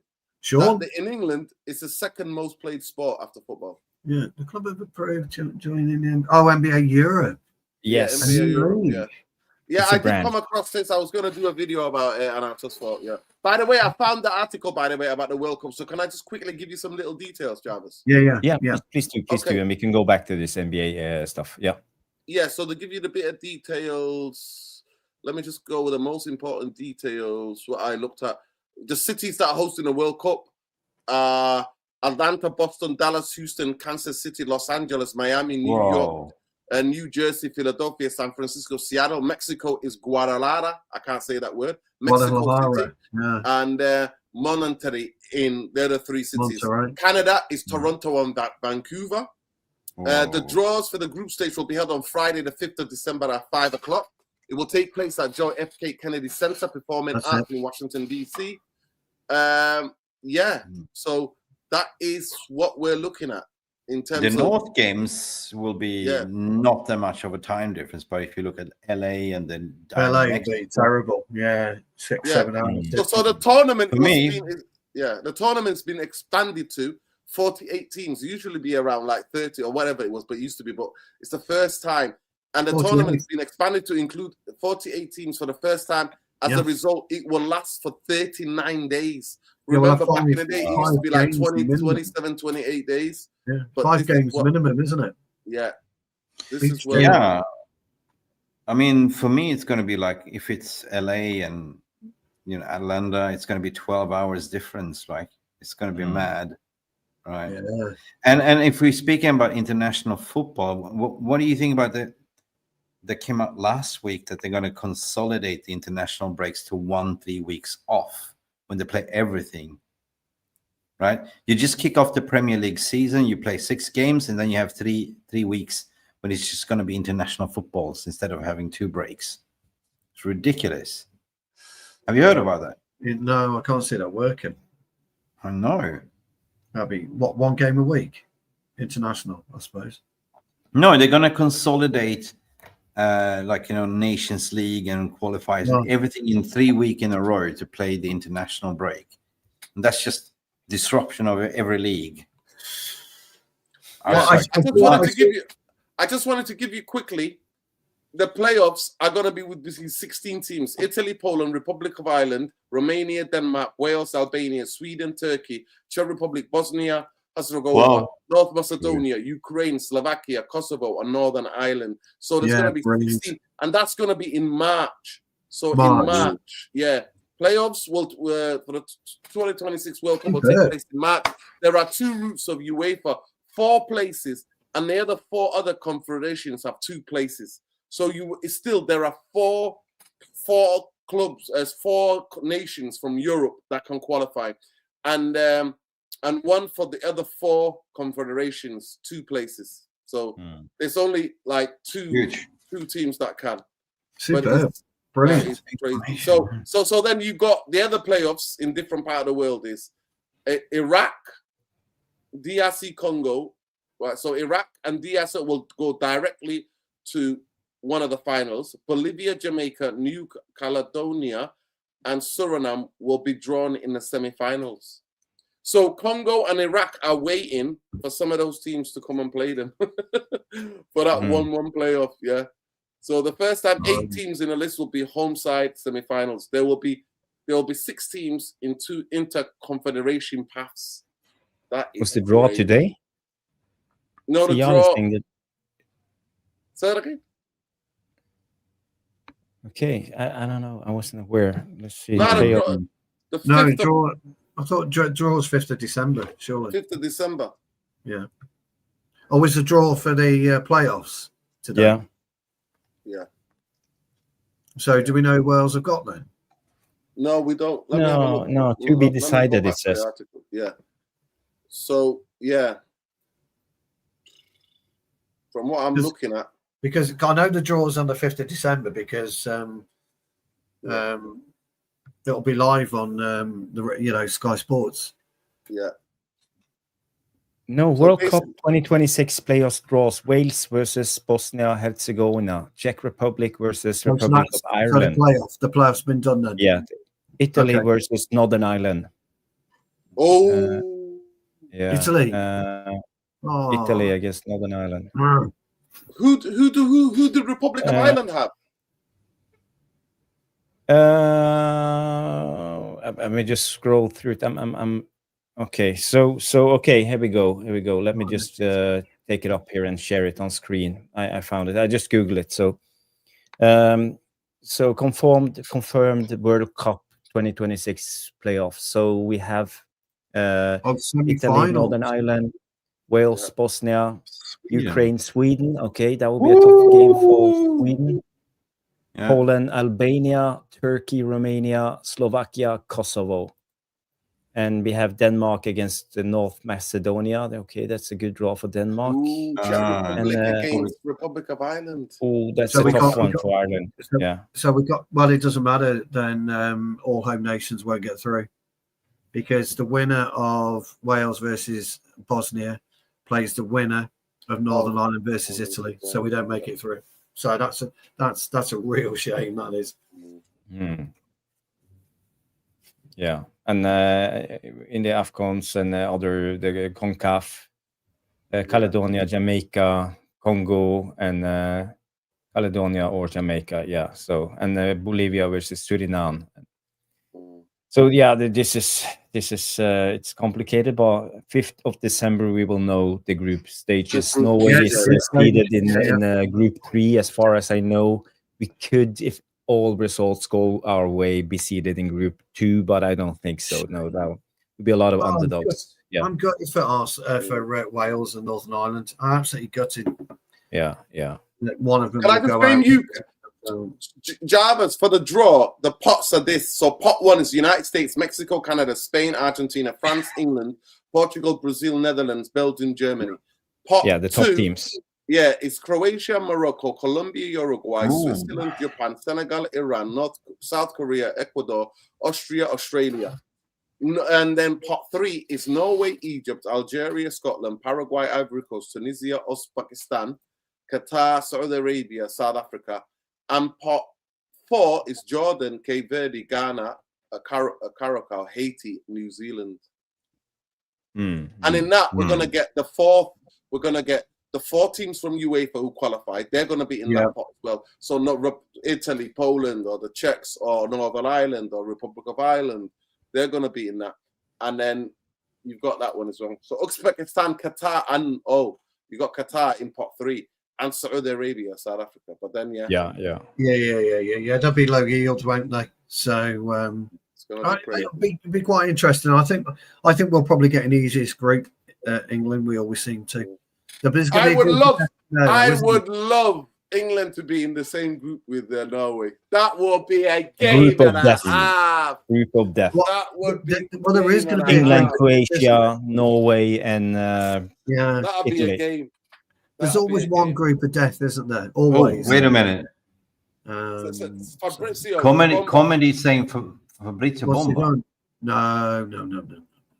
Yeah, there were some updates from Fabrizio saying that Liverpool holds talk with Semenyo. So it came out. Liverpool hold talk positive. Oh, talk. so he's a Liverpool fan. This guy. Yeah, but we know this. You know, it's we stated earlier. Welcome.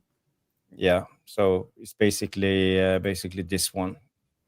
Liverpool holds positive talks with Manchester United attacking target.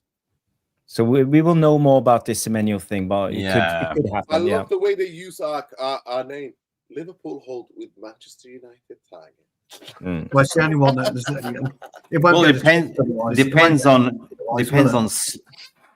depends on Slot will be there after Christmas. Listen, Nick, I can see sunshine, man. I'm fucking jealous. Yeah. I haven't said that now about Slot. Jarvis, what time is it over there, Mick? Yeah. What are we saying? Oh, is it? Sorry, Mick. What did we say in the summer, Jarvis, about Slot? I think you're on the same show now, didn't I? said Slot will struggle because he had an easy, he didn't have to coach his team last year, did they? Now he's got to coach them. Now he's got to do something with them. They're all going to pieces. Robertson comes back in instead of Kirkes. They're starting to do a little bit better. It's I'm not really in the morning, Mick. It's 6 something in the morning, yeah. Mick, 6:40 in the morning for Mick. Yeah. You can see the sun is coming out. You see the tropical background. Well done, Jarvis. Yeah. Jarvis, you made it. Jarvis, you've been trolled. You've made it. But let's just ignore it. I'm not going to talk about it. It's like the pitch invaders. Yeah. That's it. Don't give it airtime. Guys, do you know something, guys? Sorry, Jarvis. Just a very quick one. Liverpool can think what they like. Is Semenyo going to be the big difference to their underachieving midfield? Is he going to help Wirtz? No, he's not. Is he going to help Isaac? No, he's not. No. But the big thing is that they want him to be a replacement for Salah, isn't it? To play on the left. They'll play. I think they'll play him in the wrong position. I think Salah took his toys out of the pram. I just don't see it. I just don't. I'd be amazed. I know he's got this get out clause. I would be amazed if Semenyo moved in the summer. Seriously, I really would. In the January, but who knows? Sorry, Jarvis, mate. Sorry. No, that's okay. I wanted to go through one more thing. Have a little debate, 5 minutes max. Everybody can have their say about it, but it's been around. We talked about before, but I want to know, especially Mick's take on this, because we have Xerxes in the club and we have Mainu and Ugarte. Especially Mainu and Xerxes. A lot of people talk about they deserving to play more game time, and they are talk about loan deals in January, players who are unhappy, and the demand of game time, and now we have the AFCON, so maybe it will be their time to shine. So, what are we going to do with Mainu and Xerxes going forward? Well, we also have FA Cup kicking off after New Year as well, so there will be game time for sure. Unfortunately, now we're not playing like one game a week, so you don't need to have that big squad, right? We don't have to worry. This is very unfortunate, right? So you got to look at who, we brought in Xerxes. He got injured. We saw glimpses of him, but he's not a number 9 for me. He's right now he's like a bench warmer. Mainu, too fast, too soon. What happened to him? So they're basically saying you're not ready yet, son. Sit on the bench. And there's a contradictory report saying, Amorim doesn't want to let him go. Does he have a plan for him in January? Will he be used as a pawn towards Belieber? I don't know, right? But realistically speaking, everyone wants to play football. Everyone wants to have a game time. But if you're not having enough games, so what are you going to do with the squad? You don't need to rotate. You don't need to worry about injuries. And this is the perfect time for Amorim's rebuild, actually, that we actually not in Europa. We are only playing one game a week in FA Cup. So I see Man United could be the dark horse at the end of come May. We don't know. So I don't know, man. It's a tricky one. Do they fit Amorim? Is there surplus for requirement? I think that's a brilliant question, Mick. I don't know. Stu? I'm confused, Mick. Nuruddin, I've spoken about this a lot. I'm massively confused about what is happening with KB Mania in particular. Me too. We've heard nothing from the club.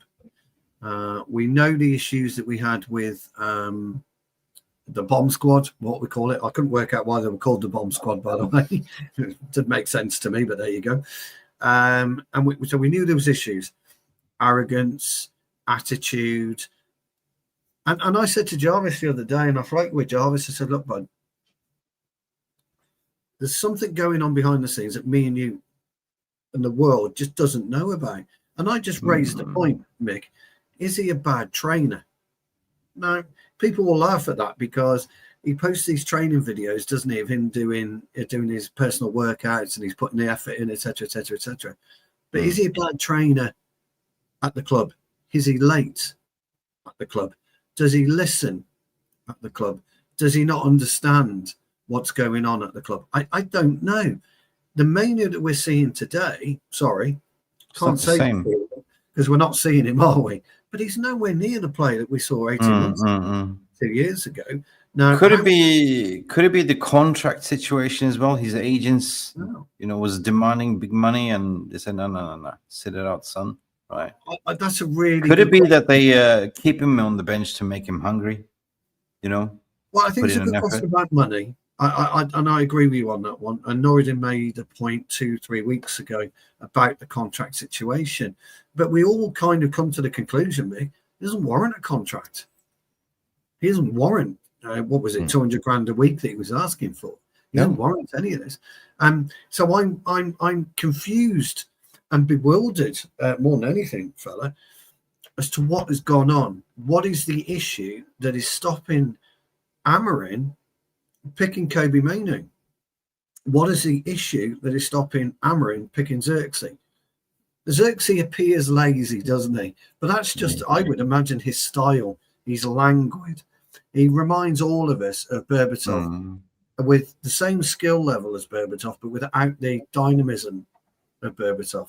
So I'm confused as fuck, if I'm being honest with you, because we would all utilize the squad to the best of our ability, all of us. If we were in the managerial position, look, Casemiro, you've been fucking shit today. I don't trust the Ugarte. Get out there, baby, and show me something. Demonstrate something to me. The story is his agent and Maino, they want game time. They want to have a loan in January. But the stumbling block is Amorim don't want to let him go. So that seems to me that Amorim has a plan for him after New Year. With the AFCON and everything is going to be used. Well, we did bring that up, didn't we, Jarvis? And I did say to Jarvis again. I think it was a couple of weeks. I don't know if you're on the show, Nuruddin, or not. We were looking at score predictions, and I thought we'd beat Forest. To be honest, 2-0. I thought we would be quite comfortable about that, and I thought we would beat. I can't remember who we played last. Who did we play last? Sean Dyche. Yeah. Forest. Who did we play before Forest? Anyway. Yeah. I think we'd win those two games. I mean, I did say, didn't I, Jarvis, we'd beat Everton. And I was, but then Sesko got injured. So what does he do? And I think Monday night, Mick, will tell us whether Kabamino will have a future at Manchester United and Xerxes have a future at Man United or not. In my opinion, I think it will come down to what happens Monday night. Yeah. Nuruddin, do you want to chip in? Sorry, Jarvis, I went on a bit there, didn't I? Sorry, mate. No, that's good. That's good. No, you didn't. You said what you said. So first of all, it's going to be a bad trainer. There is absolutely zero, and that news would have got out, and the club would have made that. So I'll take the points that you made, mate, Stu. He's not a bad trainer.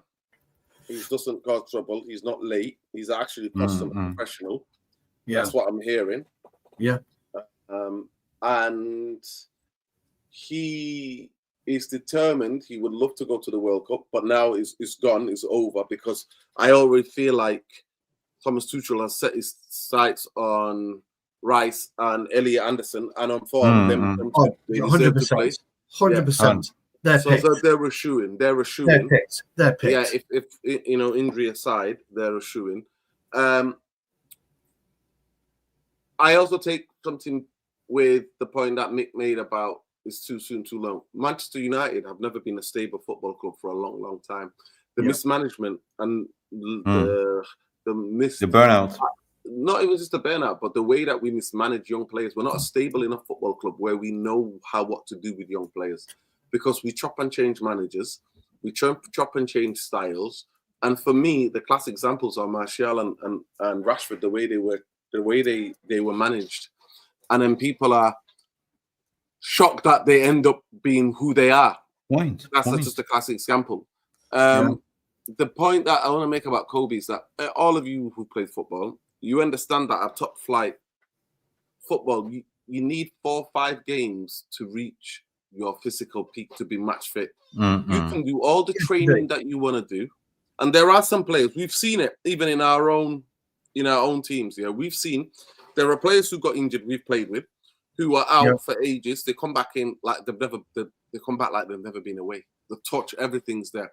There are some players that need the actual game time. And we know that in top level football, you need about 490 minutes to get to that peak match fitness. Kobe Mainoo's not at it. He's at petty minutes. I believe the club are scared. So I want to bring this point to you all and to the audience. I think the club is scared because he's the only academy graduate, and we know how we feel about our academic graduate. So I always have to explain to people who don't know this. Manchester United have a record of 80 years of having in every match day squad. I don't think anybody has it. I don't know any club. No, we're the only club. We're the only club that has, where we have in any match day squad, we have a youth player in every match day squad. And I don't know if Kone is considered, to me as a man, he's not considered. Kone, we bought him in. Yeah. So in my head, we've not developed him. Kobe's been here since he was like 5-6 years old, whatever, how old he was. At Manchester United. But the biggest thing is that, and the contract he wanted Jarvis and Stu and Nick, he never asked for 200 grand. It was an absolute BS. It was the way of putting it out. It was the way of club putting it out. And you all understand, and if you know anything about football, how football is run behind the scenes, you know when you buy a player, you buying him, you give him a bigger wages and incentive to bring him here. Yeah. Homegrown players get treated like shit because it's like, well, we developed you. You should be lucky that you're playing here. Same thing with Arnold. Same thing with a lot of young players. Like they come through, Alexander Arnold. When you come through a football club, the club haggles about what wages to give you. Because when they buy, they have to bring that player to this club. So they don't give you the place, but they put it out that he wanted 200 grand. That's a lie. That is an absolute lie. And I never believe that. Certain places that we don't like, I put it out there, and people have got to. His representative said no, he did not ask for that, and the club put it out, but that went quiet. I think he went and had a word with the club saying what's going on, and think that so that could be. But I personally believe Amorim does not fancy him because Amorim, the way he wants to play football, he does not want to play the way Mainoo plays football. That's not how he wants to play football. And it's clear and simple. So you let him go, stop the kid. To me, he needs football. He needs football. He needs development. And to me, you are stunting his growth. Zerski, on the other hand, for me, last season, he was our best player when he played. The most physical, skillful, bringing the ball down. And actually, a lot of people were sleeping on him. And that's why he became a fan's favorite. That's why everybody's singing, Joshua Zerski in the stadium. Because he actually showed physicality and fight. There's another thing. He doesn't like him. He doesn't rate him. And he came out and said, the other day, a couple of weeks ago, he said, well, Zerski, it's similar. He's not the type of player like to Zerski. Like, no, he's not a similar player to making runs off the ball like Sesko. Yeah. He's a guy who wants to get involved. Anyway, but for me, I just personally think he doesn't fancy them. And I'm like, why? But we're keeping hold of them because in case we get injuries. Yeah, I think that's good squad building. Sorry, Mick. Yeah, no, you when listening to Nerding, something struck me what you actually said, because I think you cracked the Morse code there. I think also when you say we haven't nurtured the talent, we haven't really, we just throw them into the deep end. But this season, if you just look around, you know, you don't see Lenny Euro starting every game. You don't see like, Patrick Dorgo starting and being on the bench. So is it Amorim also like protecting the youth and saying it's a little bit, hang on, we've almost burned you out, but this season we're going to sort of take it a little bit slower. If I'm looking at the young players, and Kobe Mainoo is one of them, right? So that could be Amorim's also looking at like, I don't really want to let you go. Like, you will still develop. And when the time is right, we will unleash you, right? Because we did it last season. We played Lenny Euro, like the kid, every single game, he got injured, blah, blah, blah. Yeah. We have a tendency just to burn the kids to the ground, and too fast, too soon. Like Garnacho got cocky, like, wanted a sort of a big contract and disrespected the manager and the team, and that didn't fly. So Rúben Amorim is a disciplinarian, but he's also saying in his press conference that, he's protecting the players, Same with what he did with... I'll just say this quickly. Dogu and Euro have both started games. Kobe Mainoo, the only game he started was Grimsby. Yeah. And the other thing what people don't understand is that the final point I wanted to make is that after that Grimsby game, he came out and said the players spoke loudly. And then he started to play his most experienced players, because he's a manager under pressure and he's playing survival football. And that continues to well better. Yeah, true. That's adding on to everything, I think. So, but Mainoo's time will come. Will it be at the red shirt, or will it be on somewhere else? Yeah. So obviously he rates him, but he doesn't want to start him. There's not enough game time. He's a future player. Right, yeah, I think you're right, mate. Yeah.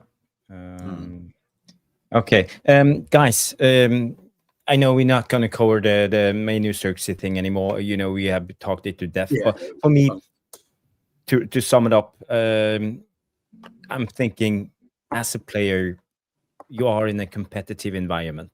As a player, you need to understand that there's 25 at least players in the squad, and there's only 11 players who can start at all times. So, being an up-and-coming young player with talent, it's not enough. You have to prove it. You have to prove for everyone around you. You have to prove it for the coach. You have to prove it for your teammates. You have to prove it for your fans that you can do it. and not just one time or 2 months or 3 months. You have to do it every week. So I think this is where Kobe and Cirksey needs to learn, because it's not an easy task, And for Kobe Mainoo's example, he's up against Ugarte, he's up against Bruno, and he's up against Casemiro, and we have to give it to Bruno and Casemiro. They played okay this season. We are in shooting distance of top 5, and it could happen. But it is what it is. I want to end the show. Last topic before we leave. I want to talk about the stadium, because I know we have a lot of aspiring architects on the panel tonight. So we know we talked about the Man United stadium. This is Foster and Sons, the circus tent. Latest reports were they are not going to be the tent again. They're dropping it. But Birmingham came out with a new stadium pictures for a new stadium today. And first of all, it struck me, the factory in Willy Wonka and the Charlie and the Chocolate Factory. It reminds me of this one. So I want to have your instant reaction. What's hugely disappointing about having 8 cigarettes on the side of it? No. What they're trying to do, and what I don't like about it, what pisses me off, is Nuruddin and Mick will know this in particular, and you probably do as well. But they're trying to recreate the towers of I can't remember the place now. I'm thinking about on the London docks, Nuruddin, the Battersea Power Station. Do you remember the Battersea Power Station towers? They're trying to recreate that, and it's absolutely shocking. It's fucking. Yeah, mistake going. This is taking. Is that a fucking joke? This one. It's got to be a joke. I mean, it looks like a Oompa Loompa, like the chocolate factory towers. They partnered with Lego. No, this is a joke. I think they're going for that kind of gladiatorial kind of like gladiatorial Rome kind of, Colosseum kind of effect, haven't they? You see, when I bring up the Battersea Power Station, Chelsea originally were going to try and build a stadium there, Jarvis, but the towers were going to stay. If you were that side of London, you couldn't miss it. Yeah, the towers were going to stay. What the fuck are there? Some missile launchers or what? Oh, fuck. Well, who knows? Who knows? I read something saying that it might be a nod to the industrial. Birmingham was industrial. Yeah, it looks like an industrial. But it looks like a floating ship to me. I tell you what, having a video screen around the whole stadium surely would be wow. That's ridiculous. Yeah. So it was Sky Sport reporting this, and also this picture came out. So it has the old steel factory. That's what I'm saying to you. Yeah, that's what it is. It's a nod to industry. Yeah, because Birmingham was the industry. A lot of that history. By the way, Birmingham's not a city. It's a bloody. They've got Spaghetti Junction in the middle of it. They've got a motorway that goes through the middle of it, and the city is in 4 different parts. So cut off by this massive motorway thing. They haven't got a Spaghetti Junction there anymore. Really, it's not called it. Yeah, they've cut it down there. But we do have motorways. Yeah, Birmingham's got motorways in and around it. Just while we got you here, Nuruddin, by the way, I did send Jarvis a quick X message earlier about what's happened with the new regeneration program in Manchester today. Has anything been announced? Blue. Not that I heard of. No, because Manchester United have put something up that says Burnham's been out chinwagging. I don't know whether it's private or not, but I just wondered if you'd heard anything. We won't say anything. No, I've not heard anything. Honestly, I've not heard anything. No, that's fine. We won't say anything about it because we don't know, do we, pal? It was quite an elusive message, wasn't it, Jarvis? So we won't say anything. I know that Burnham has got political ambitions to be the Labour leader. Hasn't he just? Hasn't he just? Yes. And anytime he can talk about big projects and big things like that, and the Wembley, he's all over it.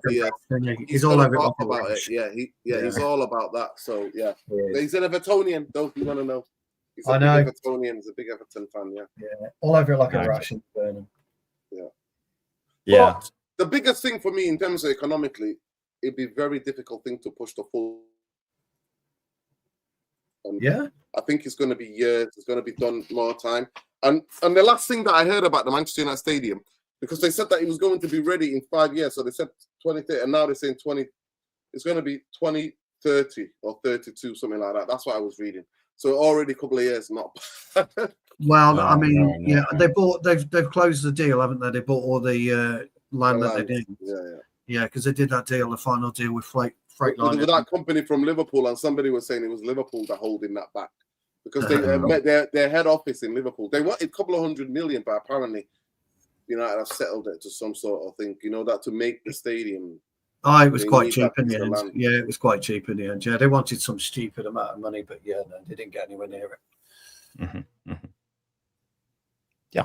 Yeah. I don't know, man. I know. I promised Bilal my tactics, the unknown formation. I don't know if it's something new, but it's almost like the Amorim system in a way. But I think this could work. I'm a big fan of the 4-3-2-1, the Christmas tree. We talked about it the other day. But it's not that far off Stu's formation. Two strikers. You've just put yours wider. Yeah. Yeah. Well, I don't have the pentagon inside, but I think if you play with the back three, you have to have wing backs. You have to have some kind of width, someone bombing up and down. But also here, it's fluent. You can change it up however you like. You can go into a 4-4-2. You can go into a 4-3-3, and so basically, Jason, your formation's that of a stick man. It's quite like that. I call it the caterpillar. I decided I was going to call mine the puffer fish because that expands big time. It's all about expansion, me. It's all about expansion, Jarvis. Hexagon, yeah, it does. All about growth. Interesting. Yeah, but the other day we had a long debate talking about. On that. Is it a tree? It's a tree. So, just so you know, by the way, guys, I know you're ribbing Jarvis. It's only a bit of fun. Bilal challenged me and Jarvis to come up with a completely new formation. So I called mine the Crocodile. You've got to give us your name. What's the name of yours, Jarvis? Yeah, I call it the caterpillar. The caterpillar, yes, the caterpillar. Yeah. And but my favorite is this one, the Christmas. The Christmas tree. Yeah. So that's my favorite. This is just a bit of fun. Bilal said come up with a completely new system, didn't it? I mean, Jarvis both said it's not impossible. There's something that came across my mind. I actually bumped into a Gooner fan the other day when we were talking. And we started to talk about this season is something different in how teams are playing in the Premier League, right? We've seen the introduction of the long balls, we've seen the long throws, and he said something very interesting. Most of the teams are playing a low block. Have you noticed? Right, the only ones they're going for is still Liverpool, and they get fucking spanked in City, right? But most of them are Brighton as well. Yeah. Brighton, I mean, even Brighton are playing a lot. Brighton are playing very open for attacking football. Brighton are. Yeah. But my point is also, if you look at Arsenal, he said also, look, we are not scoring many goals, but we are very fucking defensive right now. So, is this something coming back now? Like all this old fashioned? I love it, right? The long throws and the long balls and go for second balls and defending deep, right? Because football is won by having a good defense, but also converting your chances. So we had a good argument, good discussion. It's like, damn, like I thought, most of them are now playing low block in the defensive shape. I think it's worth mentioning that the flair is back in fashion, and that's where we are with it. That's exactly where football is. We're back in the 70s with it again. In the way that we're employing you're right, long ball tactics, throw-in tactics, low block tactics. It was all happening in and around the 70s, wasn't it? That's why George Best was the kind of the enigma. The 60s and 70s was the enigma, wasn't it? Because he could really go and he could challenge the low block by himself. We can all remember the goal against Fulham in 1972. 4-4-2. Where he ran through the whole Fulham team and popped it in. We remember that he was the one that challenged it. Jimmy Greaves used to challenge the low block, didn't he, at Tottenham? People forget Jimmy Greaves was one of England's best strikers, wasn't he, Mick? Yeah, very good player. Very good player. Tell you, one of England's best strikers. Never gets anywhere near one touch football. Yeah, exactly. Greaves, Guys, I hate to break in, but we are 2 minutes left. We want to end the show before 2 hours stops, because if we go over 2 hours, YouTube just refuses to share the video. So we can do this another time. It's been a brilliant channel and a brilliant panel tonight, and a brilliant live chat. Great debate. Good to have you guys back on the channel. Thank you, Nordin. It's been super having you tonight. Yes. It's almost like a Jarvis's corner, but on a Thursday night. And I want to thank DD Darkest Night, Das, Stephanie, Dave, all of you legends, Jarle Malmin with all his comments, Dave 147. No, I mentioned you, OBJ, and I want to thank I Am Titanium, Bilal for the super chat, and also more passion, more energy. Ruby coming in with a 20 Swedish kroner. Guys, thank you for being on the show. people, if you haven't, please smash the like and subscribe to the channel. If this is your first time, we need more subscribers. And go to 5K, people. Let's do it. Yes, let's do it. Tell a friend, tell a friend, tell a friend, tell your nan. End with boom, boom, boom, boom, boom, because you didn't start with it. End with it. And okay, I will end with boom. With that either. Okay. Boom, boom, boom, boom, boom. Have a nice night. Bye-bye. Just bye.